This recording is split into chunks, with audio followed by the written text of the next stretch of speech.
আসসালামু আলাইকুম দর্শক, একটা নিউজ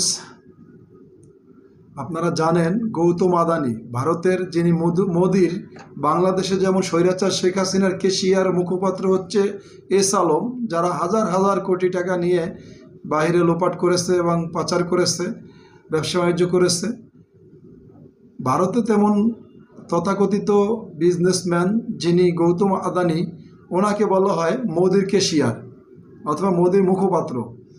উনি একটা নিউজ আপনারা জানেন, বাংলাদেশে স্বৈরাচার প্রধানমন্ত্রী শেখ হাসিনা বিশেষ করে ভারতের সাথে যত চুক্তি করেছে, আমি হলফ করে বলতে পারি একটা চুক্তিও বাংলাদেশের পক্ষে কোনো কার্যকারিতা নাই। আপনারা জানেন অনেক বিদ্যুৎ কেন্দ্র করেছে, অনেক কিছু করেছে, কিন্তু ঋণ করে, বিদ্যুতের টাকা লোপাট করে, দুর্নীতি করে, টাকা সরাইয়া। আচ্ছা, আমরা নিউজটা পড়ি দর্শক। বিদ্যুতের বকেয়া পরিশোধে ডক্টর ইউনূসকে আদানির চিঠি। স্পট দ্বারা চিন্তা করেন যে একটা রাষ্ট্রপ্রধানকে উনি পারেন সংশ্লিষ্ট মন্ত্রণালয়কে চিঠি দিতে পারেন, কিন্তু একটা রাষ্ট্রপ্রধানকে তিনি চিঠি দিচ্ছেন সরাসরি। বিদ্যুতের বকেয়া পরিশোধে ডক্টর ইউনূসকে আদানির চিঠি। বিষয়টা এক প্রকার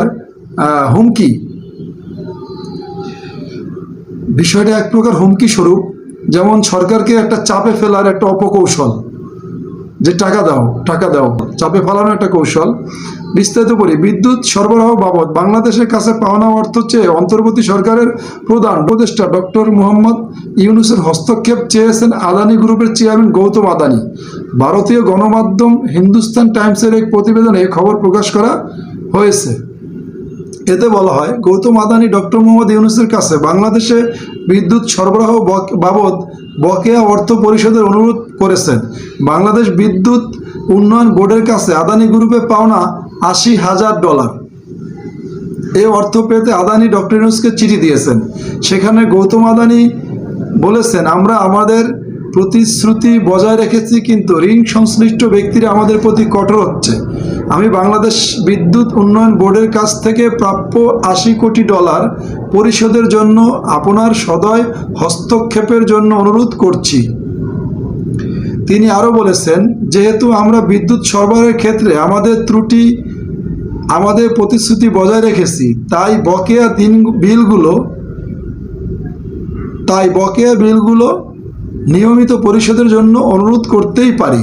অতিরিক্ত বকেয়া পরিশোধের জন্য মাসিক হিসাব অনুযায়ী ঋণগুলো পরিশোধের ধাপ বাস্তবায়ন করা যেতে পারে। আপনারা জানেন এই আদানি গ্রুপের কাছ থেকে অতি চড়া মূল্যে শেখ হাসিনা সরকার লুটপাটের মাধ্যমে বাংলাদেশে বিদ্যুৎ কিনেছেন অতি চড়া মূল্যে, যেখান থেকে মোটা অঙ্কের কমিশন খেয়ে এই চুক্তিতে সই করেছেন।